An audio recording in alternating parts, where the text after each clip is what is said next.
This is VSiN, the sports betting network.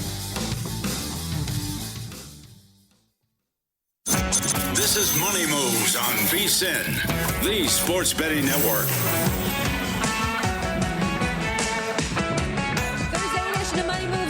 Live from downtown Las Vegas, Circa Resort and Casino, Stormy Buonantony and Jonathan Von Tobel with you as we kick off hour 2 of the program. And the big news of the day that continues to develop as we go regarding the separate but related gambling investigations, where the FBI this morning led a takedown that resulted in 34 arrests across 11 different states in the U.S. today. Miami Heat guard Terry Rozier and Trailblazers head coach and Hall of Fame player Chauncey Billups at the center of the headlines with everything. Rozier, one of 6 individuals indicted for his involvement in a sports betting conspiracy where he either acted on or provided confidential information about players and teams to others in exchange for what is called either a flat fee or share of betting profits. Billups arrested for his role in a long-running illegal poker operation with connections to organized crime mafia families rigging high-stakes games across the country. The NBA said they're in the process still of reviewing the federal indictments and that Rozier and Billups are being placed on immediate leave from their respective teams. Rozier was not in the starting lineup for yesterday's game due to a coach's decision. So perhaps there was some knowledge of this beforehand, but the NBA has claimed that they did not know anything until this morning, as the rest of us found out. Also, as we will go over the bets from last night, one that I did not have to sweat at all was the under in that game. Yeah. Holy bleep. If anybody was fixing and playing some unders in that game, you failed miserably. Holy crap. That was, well, at least like sometimes when you're wrong about something, it's like, okay, at least it was really wrong, you know, for like whatever the thing is. Because, but I'll give you credit where credit is due. The ones where you were right, you were really right. Oh, where are you going? Well, I was actually going to say, if you remember yesterday, one of the things I pointed out was I like this game under, but if I'm wrong, I think it's going to go way over because we're going to see a ton of threes. Exactly. And there's going to be a lot of variance. And sure enough, it blew through that total. But I was just pumped. Like, you helped me be profitable yesterday because I texted you after. I was like, I'm trying to have a little fun tonight and have a sweat in the NBA. Stressful. What's your favorite thing so that you can give me a base leg to my parlay? I ended up playing both of your things and they hit without a sweat at all. So not even a bead of sweat down my forehead. Unlike totally how the rest of the season will go. Unlike how I'm sure Terry Rozier and Chauncey Billups were feeling earlier this morning, where we have had some additional statements that have come out. Yeah, so for our audience who's just joining us, let's reiterate some of these. First off, you want to go through Terry Rozier's lawyer first. So we had this. There's a lot of text here, so you can bear with us. This is via Pablo Torre. But this does kind of give a theme of how some of the people like the NBA PA and Terry Rozier are coming about this. Quote, "We have represented Terry Rozier for over a year. A long time ago, we reached out to those prosecutors to tell them we should have an open line of communication. They characterized Terry as a subject, not a target. But at 6 a.m. this morning, they called to tell me FBI agents were trying to arrest him in a hotel. It is unfortunate that instead of allowing him to self-surrender, they opted for a photo op. They wanted the misplaced glory of embarrassing a professional athlete with a perp walk. It tells you a lot about the motivations in this case. They appear to be taking the world spectacularly incredible sources rather than relying on actual evidence of wrongdoing. Terry was cleared by the NBA." There's that statement that we were talking about here. "And those prosecutors revived that non-case. Terry is not a gambler, but he's not afraid of a fight, and he looks forward to winning this fight." What's interesting, I think, if we could throw up the NBA Players Associations or the National Basketball Players Association standpoint, is they echo some of the similar language here, or at least the theme of it, which is, quote, "The integrity of the game is paramount to NBA players, but so is the presumption of innocence, and both are hindered when player popularity is misused to gain attention. We will ensure our members are protected and afforded their due process rights through this process." So there is kind of, you see those similar thought processes like playing through the two statements, which, hey, this is for show. They're targeting the whatever it is. I don't know. Like, the lawyer is one thing. I don't know if the Players Association chooses this time to pick that fight. But either way, they're at least pushing back on this. And for his lawyer to say he's not even the gambler, that sounds like he is throwing out there that he is fully innocent, which is very interesting to say. Especially considering some of the words we heard from the commissioner of police earlier today, talking about counted their money. Yeah, that Rozier and his buddies who he helped cash in on certain bets were back at the house counting their money and different things like that. But I know you said there was kind of another layer to the Chauncey Billups poker side of things that has started to develop with things you're reading online and coming out of the indictment? What have you seen? Yeah, so that's the important part. I haven't been able to read like the whole indictment, which I'll be interested to do. I think it's like 22 pages or whatever it is. But coming out of it That's our homework for tonight, ladies and gentlemen, okay? We had to come on the air and talk to you with what we could read. That's right. So coming out of the indictment is this interesting kind of nugget, and deal with me here. I'll be reading a little bit of text. But it starts with co-conspirator 8, an individual whose identity is known to the grand jury, a resident of Oregon. Co-conspirator 8, an NBA player from approximately 1997 through 2014, and an NBA coach since at least 2021.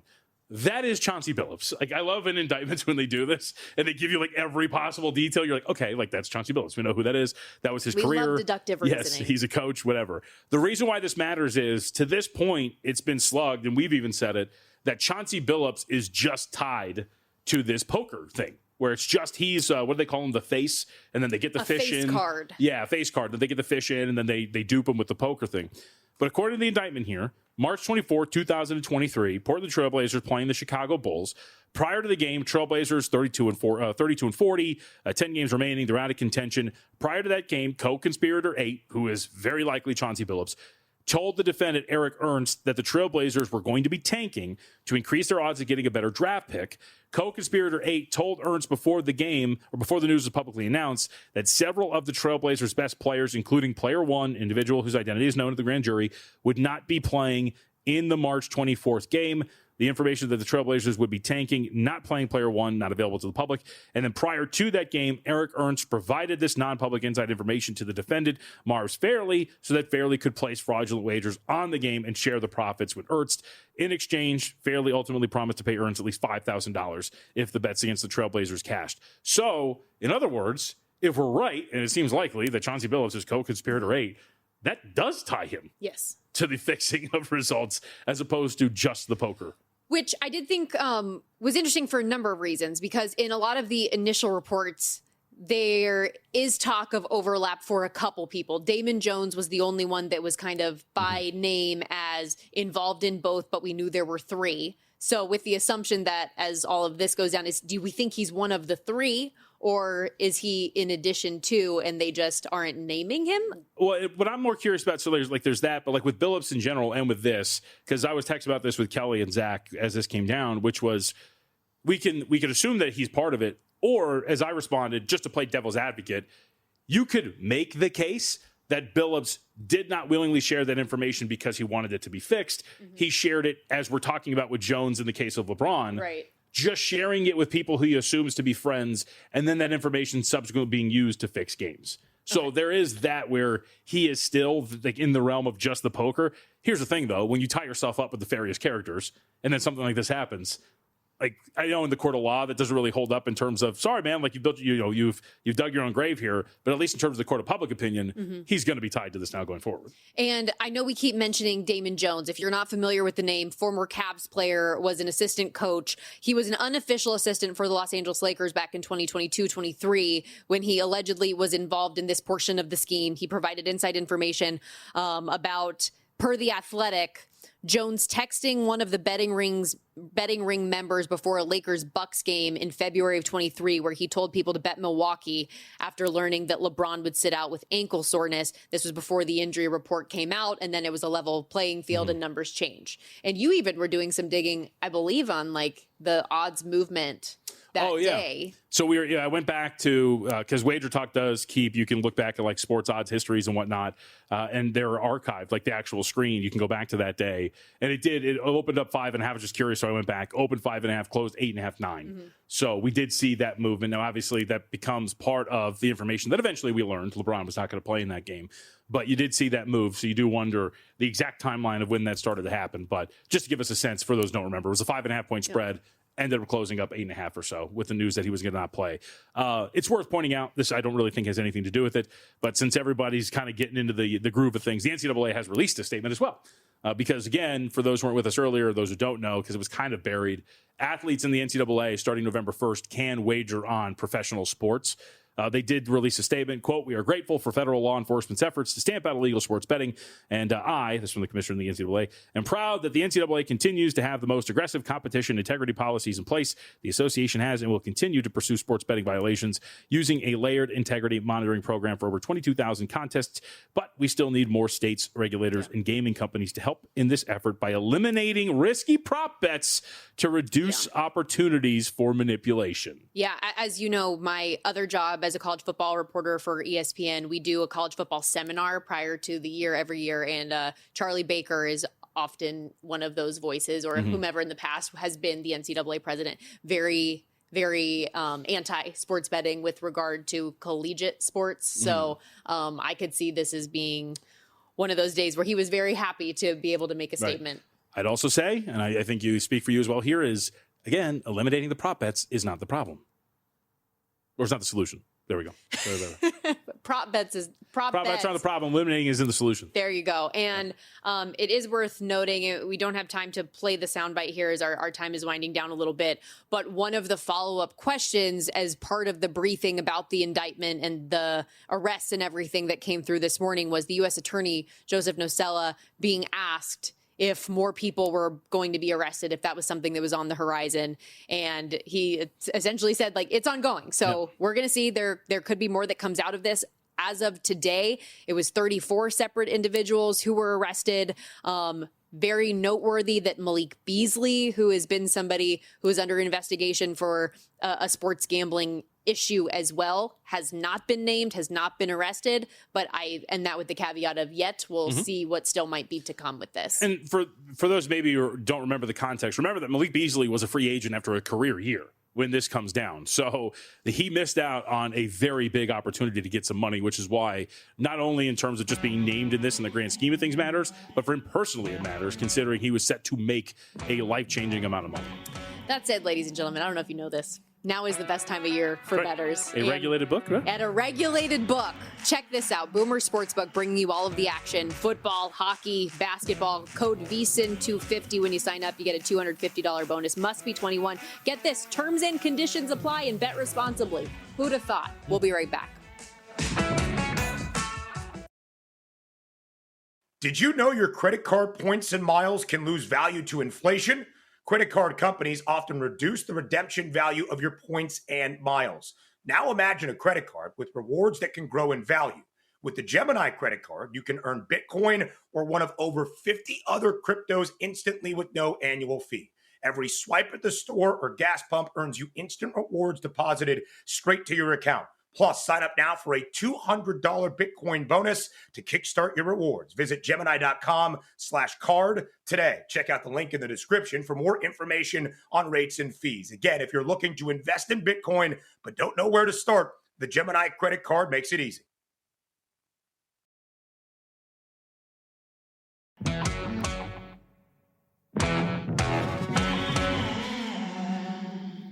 You're watching Money Moves here on VSiN, the sports betting network.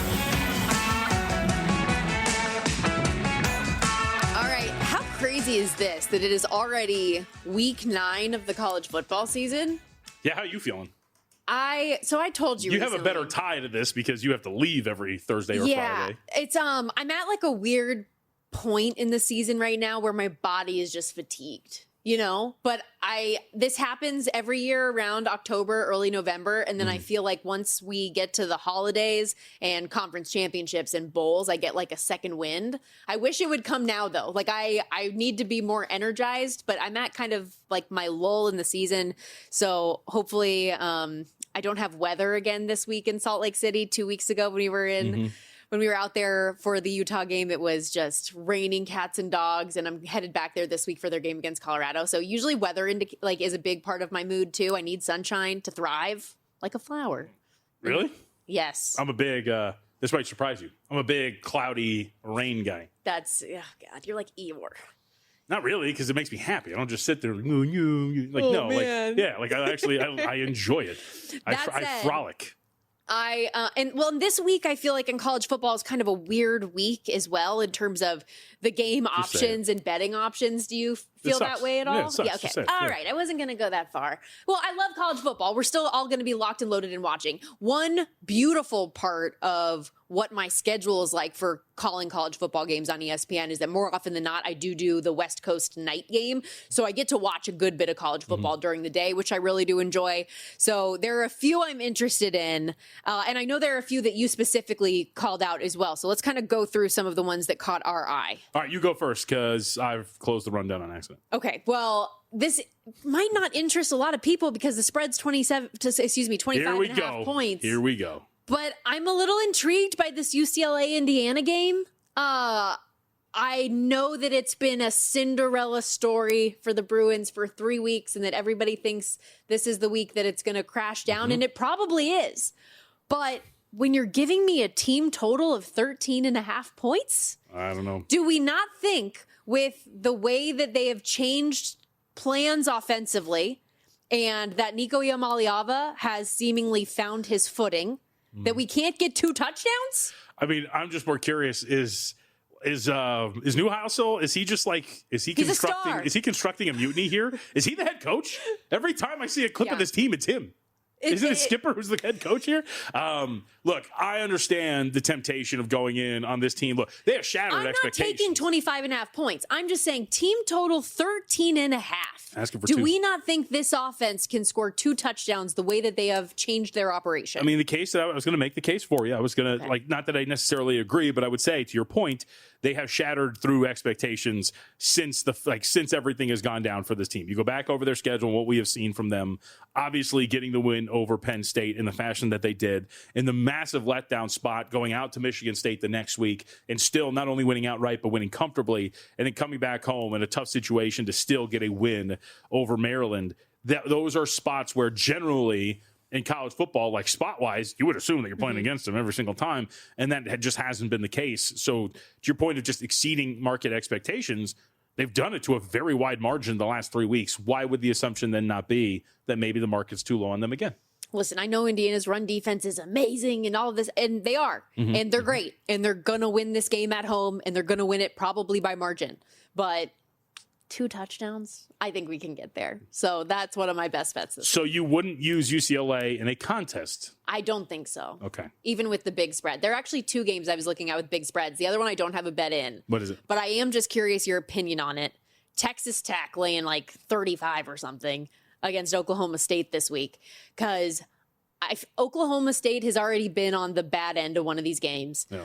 But Texas Tech back with a vengeance. I know Baron Morton still day-to-day with the injury, but I would anticipate he plays. And this Tech team is probably livid the way that they lost to ASU this past weekend, that I could see them taking out that aggression on this much lesser than opponent. Yeah, I mean, I would be like lay it or nothing here. But that's what I was trying to figure out is how do you approach it? Like, because even the team total's 45 and a half.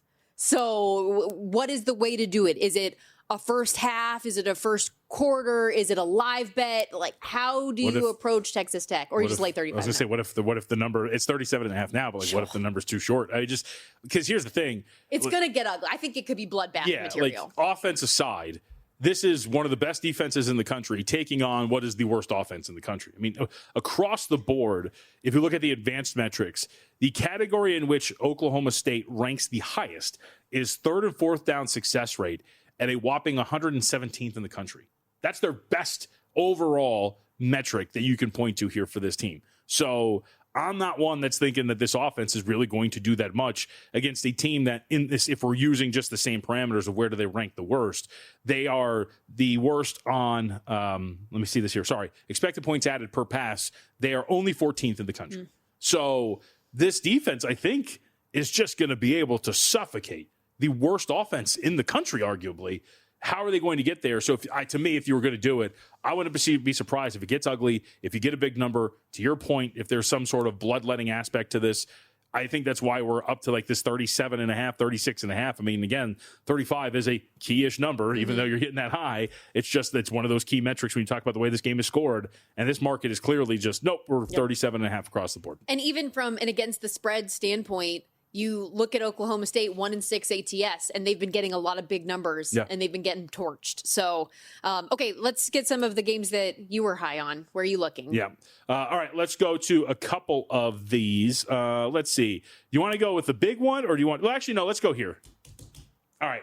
There's a lot of people, I think, that are very happy over the last few hours because the NBA has now taken all of the spotlight away from them. First off, Kawhi's like, hell yeah, I'm not getting paid under the table. You guys aren't going to talk about that. And the other is, none of us are now talking about Bill Belichick. Pablo Torre's got a new thing to go figure out, right? Now we got to talk a little bit more about Terry Rozier and his lawyer, who we got that statement from. Jordan Hudson catches a break this week. And Jordan Hudson gets to host Virginia. So North Carolina taking on Virginia. I'm just wondering, just a little curious, if maybe we're at the point where the market's just a little too low on the Tar Heels. We saw that big number against Cal. As you noted when we talked about this game yesterday from Cal's perspective, what should have happened? North Carolina should have won. North Carolina should have won the game. And now here we are, 10.5, total 51.5. I mean, I know Virginia's a very good team, and I don't think that North Carolina would be in a position to win this game outright.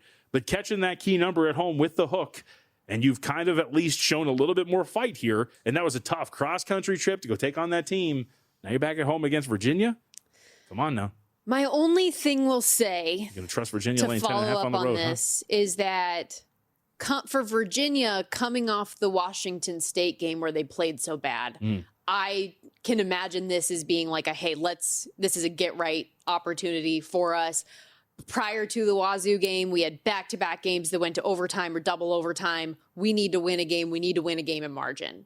And so like that, granted, mentality doesn't dictate on-field performance, but I could see that kind of being a guiding force for them and not looking over a lesser than opponent, but actually saying, hey, we really need to show who we are, especially because the ACC is wide freaking open all of a sudden. Well, that's what I'm saying. I mean, do you need style points? Just get to the conference championship game. Just win it. Just win, baby. I think that if you're them, you want a little wiggle room on the road. Okay. All right. That's just my 2 cents. What about, I would love your 2 cents on Mississippi, Ole Miss, and Oklahoma.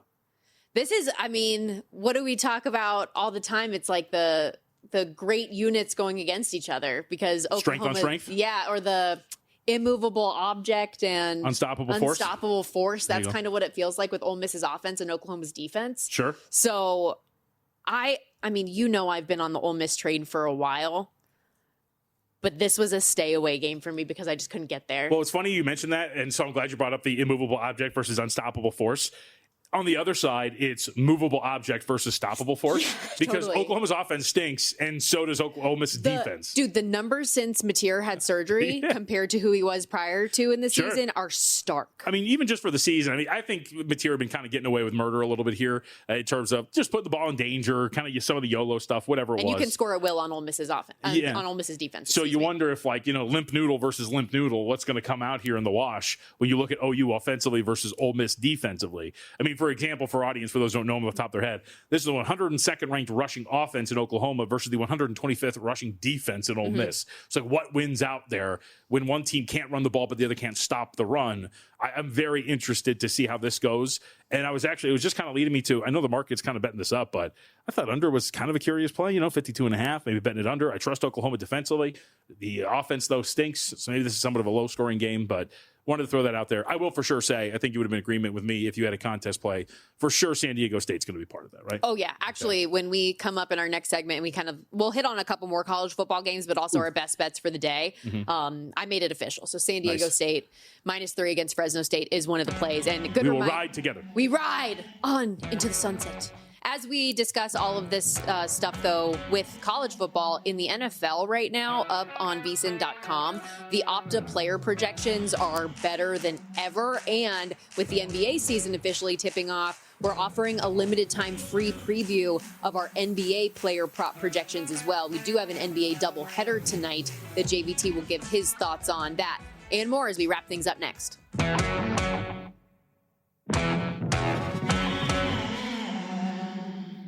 You're watching Money Moves here on VSiN, the sports betting network.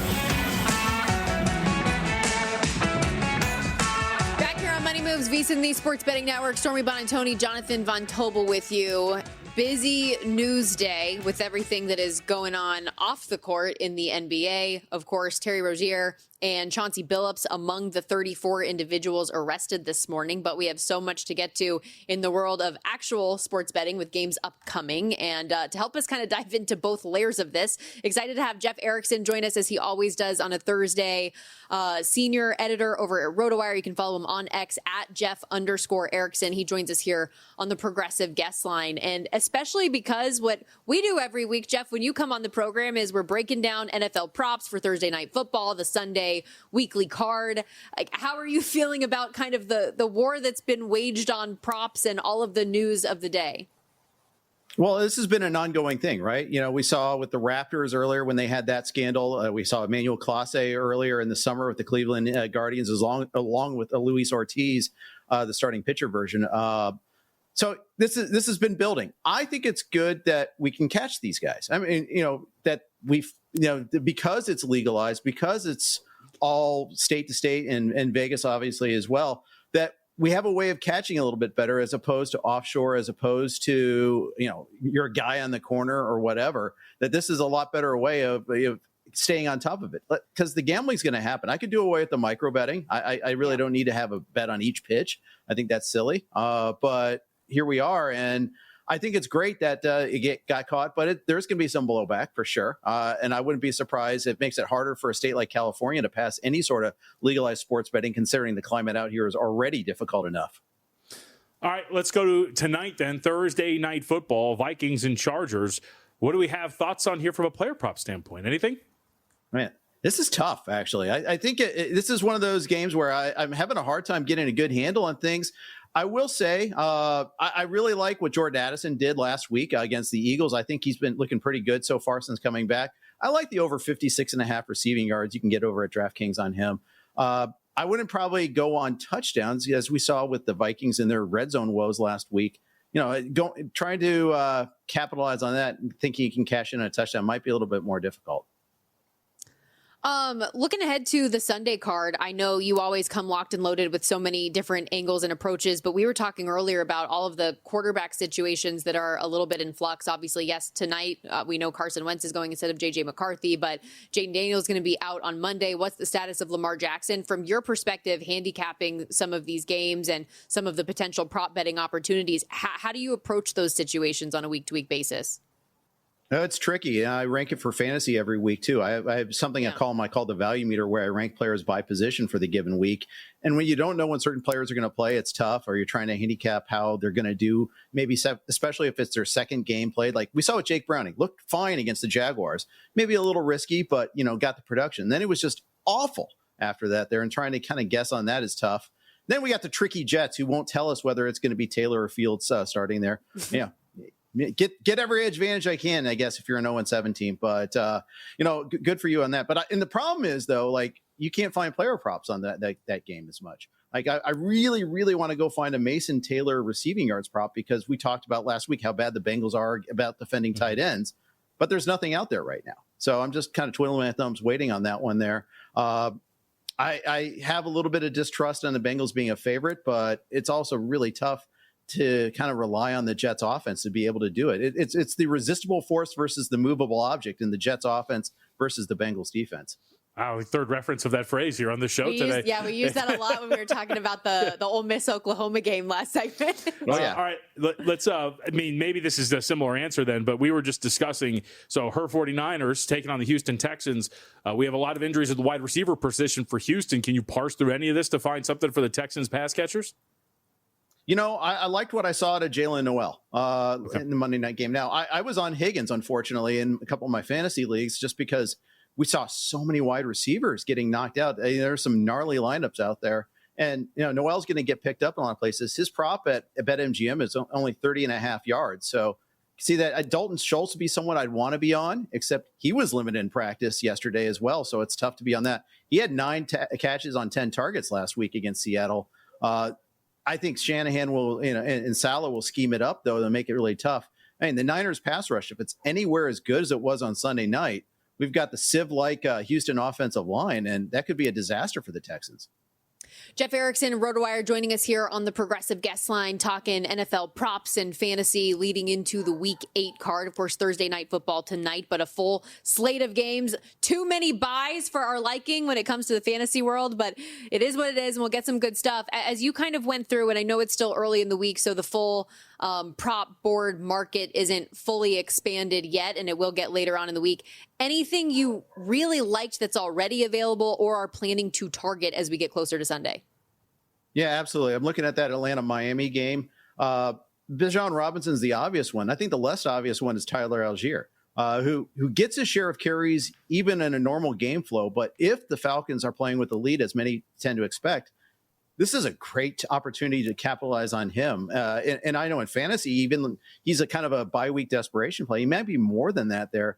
39.5 yards at FanDuel, 40.5 at DraftKings. I like that one a lot because I think he's going to get 10 plus carries. I think he's going to get his work. And Miami is just horrendous against running backs. So we want to kind of capitalize on that setup there a little bit there. And there's a possibility they rally and play harder this week. They get to play indoors at least. There's also a possibility that they've done quit on Mike McDaniel too. So that could be the other option there.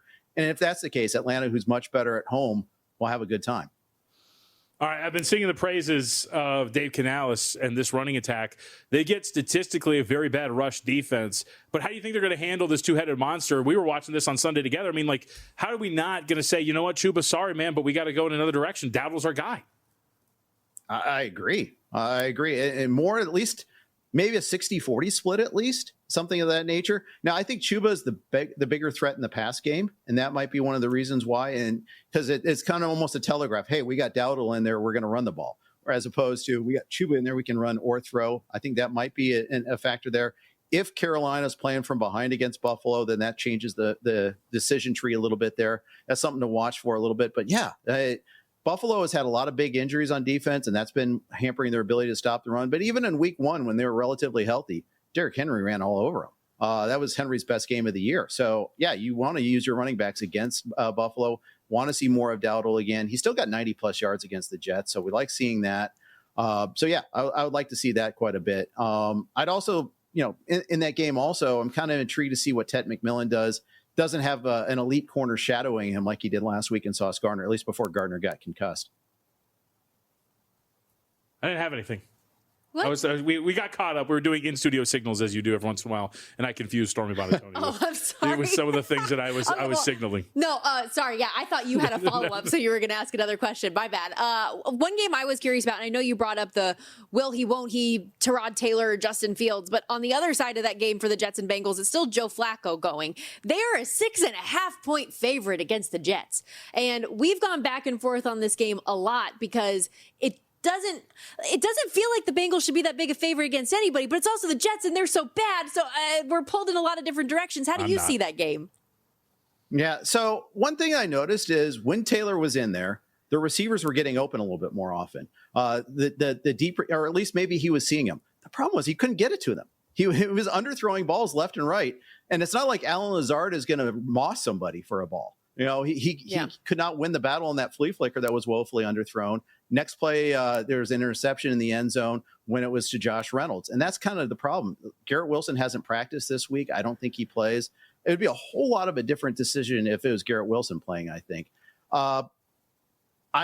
This is a stay away for me on the line, on the side, and also on Survivor, by the way. Mm-hmm. The last 2 years in Circuit Survivor, I've been knocked out by the Bengals. So we're going to avoid that particular decision. We're going to go with Atlanta instead. But, I mean, this should be a cover for the Bengals. This should be their, this might be their best setup until like late in the season.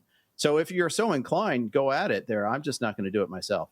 Oh, is it their time to shine? Who knows? Oh, man, I have so much anxiety about that game. Jeff, you're awesome as always. Good luck with your bets this weekend. Thanks for joining us. Anytime. Thanks. Jeff Erickson doing great work over there again. Senior editor at RotoWire. You can follow him on X at Jeff_Erickson. So we do have a little bit of new information. Brian Windhorst was on Rich Eisen's show.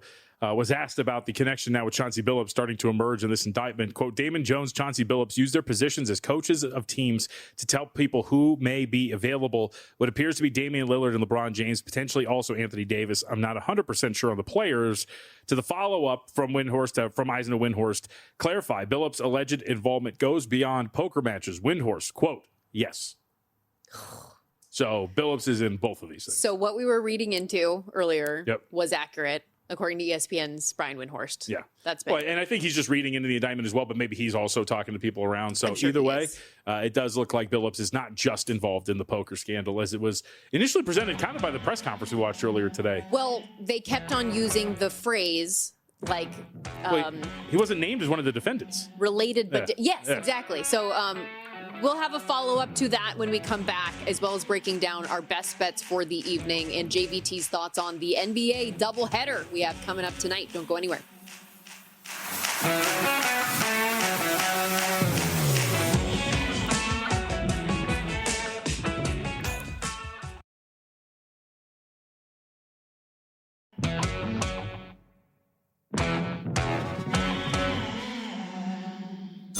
You're watching Money Moves here on VSiN, the sports betting network. News and reaction continuing to flow through as we welcome you back to Money Moves on VSiN, the sports betting network, all stemming from the slew of arrests this morning in both sports and gambling related indictments here. And last segment, we were talking about kind of the way that these have been split, specifically with Chauncey Billups, as though he has not been part of the sports betting element of it. He has been the face of a handful of these high stakes rigged poker games. But more and more information that is flowing out is that actually, no, it appears that he was involved in both of these, which is a pretty important development and distinction to make. Yeah, and again, like I want to go back and rewatch it because they did not name him as one of the defendants because specifically for those who didn't watch the press conference, they started with the two different cases. Mm-hmm. They started with the sports betting, then they went into the poker. They specifically named Billups in the poker indictment and case. And then they named the other defendants in the gambling one, but they didn't name him there. So I don't know. Like, again, I'm not a legal expert at all, so maybe there's something to that they don't have to. But clearly in the indictment that you can read through, it is very clearly Chauncey Billups, and Windhorst, of course, corroborating that by going on Eisen today. And I know they did keep using the phrase, as I have used here on the show today, separate but related gambling investigations, which is still true. Like, these are still separate cases that are going to be tried, but there is carryover for a few people, actually. It appears Chauncey Billups to be one of them, but Damon Jones, of course, the former Cleveland Cavaliers player and former assistant coach, and another third person that has yet to be at least publicly identified by name. Yep. So I wanted to know if you have anything, send it in. We'd love it because obviously we're not defense attorneys or anything like that. So any good information on how indictments work, things like that, we will take at me, JVT, at Storm Buonantony, at VSiN Live. Vinny checks in, Vinny Vincent at Deputy Vinny says defense attorneys, because we were talking about the statement from Terry Rozier's lawyers and how I mentioned thrown out there, like they're saying he doesn't even gamble. As Vinny points out, defense attorneys get paid to cast doubt into the prosecution's case. As he puts in parentheses, lying is okay. Terry Rozier's attorneys saying that, quote, he doesn't even gamble means nothing. The fact the prosecution says they went home to count the money is very damning. So yeah, the exact like final sentence or two from that statement from Rozier's lawyer was Terry was cleared by the NBA and these prosecutors revived that non-case. Terry is not a gambler, but he is not afraid of a fight and looks forward to winning this fight. Called the arrest this morning an opportunity for a photo op. Yeah. So again, we're waiting for more. Very interested to see and dive into this in terms of the indictment and read a little bit more about what's going on. I mean, we're focusing on the big names, Terry Rozier and Chauncey Billups. I mean, Damon Jones looks absolutely bad and ridiculous in all of this, having his finger in each one of these pies. So we'll see if that's actually something that gets a little bit worse for him and what he's going to get charged with. And that's it. Oh, I mean, it's worth pointing out, again, we'll just say this. He's not listening. He never will. I think he's probably arrogant to an extent. He would never listen to somebody he deems lesser than, and that would probably be me. But Mike Florio, again, is talking about this, tweeting out that prediction, individual player prop bets will be made illegal by many of the states that have legalized gambling, as they should be. Look, regardless of the fact that Mike Florio makes ATS picks every single week and is sponsored by a sportsbook, it's the fact that, again, I will reiterate, as you have and as many in the network have, even if you go down the path of getting rid of the props, that doesn't eliminate the ability to fix daily fantasy results. That doesn't eliminate the ability to bet offshore. This is not just going to go away. And again, it was caught because it was bet into a regulated market.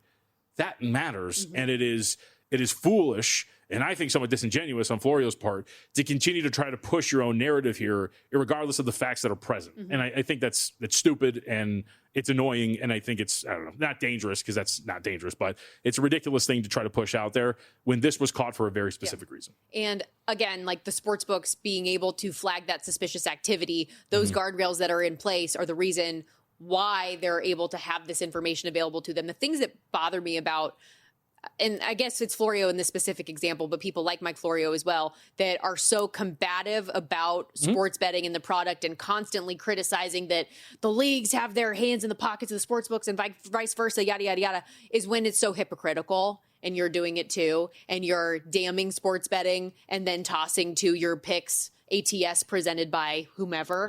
I don't know. I think it's ill intent and it's frustrating. We do have a statement from the Trailblazers. They did cancel media availability. I was actually going to get a buddy of mine who does play-by-play for the Blazers, but his show was on at the same time as ours, Danny Morang out there. So he had mentioned that they had canceled media availability. We finally get a press release from the Portland Trailblazers, exactly what you expect.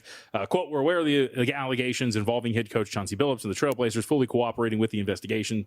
Billups has been placed on immediate leave. Thiago Splitter will assume head coaching duties in the interim. Any further questions should be directed to the NBA. Good to know. We've obviously discussed this topic at length throughout the course of the last 2 hours. We played a lot of sound bites from the press briefing earlier, from everyone speaking on the indictments, from the U.S. attorney to the police commissioner, all of those folks. If you did miss any of it and you want to hear some of JVT's and my opinions on it, you can always download our podcast as soon as it's done. The Money Moves podcast, wherever you get them, Spotify, Apple, all of that stuff. Also, Follow the Money is coming up next. Mitch and Paul will certainly be discussing this topic as well. Last few minutes, you want to do our best bets for the day? Wherever you get Paul to the futures as well.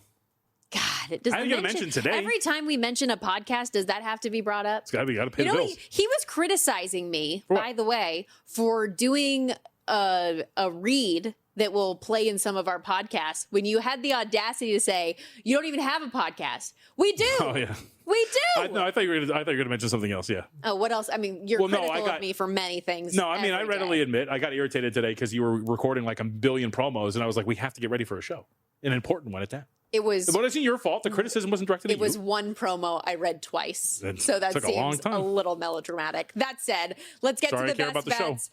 Yesterday for the show, pretty good day. You went 4-2 in the NBA. I went 1-1, so slightly down, but still up on the season, 11-6 for the NHL picks.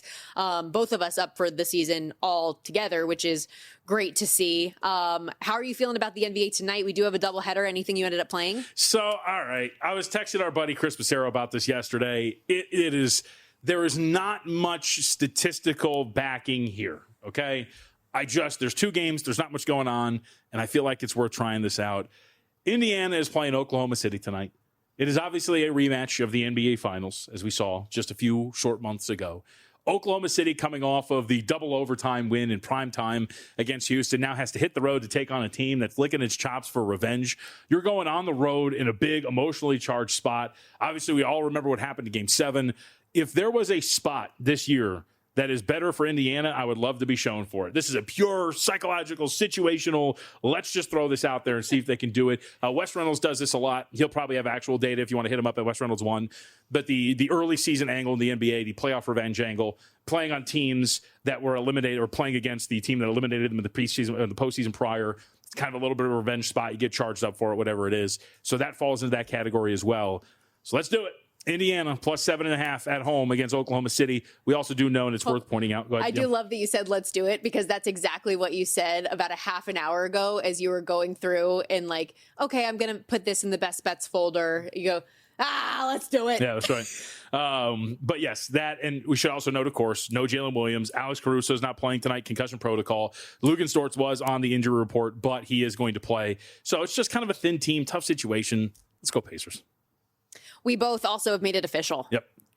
The San Diego State Aztecs -3 at Fresno State. It's going to happen. Not at the snap, but yeah, San Diego State -3 is also on the card. We're riding in unison. So if your alma mater lets us down, we blame you. SDSU Aztecs fight. They're not going to let us down. I feel like I normally, when we're going back and forth specifically about my teams, I'm usually like not the biggest fan of them or their situations. I really like SDSU this week. So is that actually concerning to an extent that I am so confident in them? No, I think all of that is irrelevant. Okay, I just think You have they're a good breakdown of it. Let's significantly go. better team. I would say I've had a pretty good read on the Indianapolis Colts throughout the year, have I not? You have. That's a fair point. I am also going to roll with that UCLA team total that we mentioned earlier, just to follow up with the college football theme against Indiana. I know Indiana's defense is as good as they are. I know a lot of people think that the Cinderella story is going to run out and they turn into a pumpkin this week. Maybe they do, but I still think they should be able to score 14 points in this one. Slight juice at -125, but I like the over 13.5 points for UCLA. And then for Thursday night football, JVT thinks it's disgusting, but I'm taking the Minnesota Vikings team total over 20.5. I think the Chargers' defensive regression the last couple weeks is real. They're dead last in the NFL the last 3 weeks in yards per play allowed. Their pass defense has gotten worse, not better as well. 6th worst in that time. I think that Carson Wentz can at least get me to 21 tonight. All right.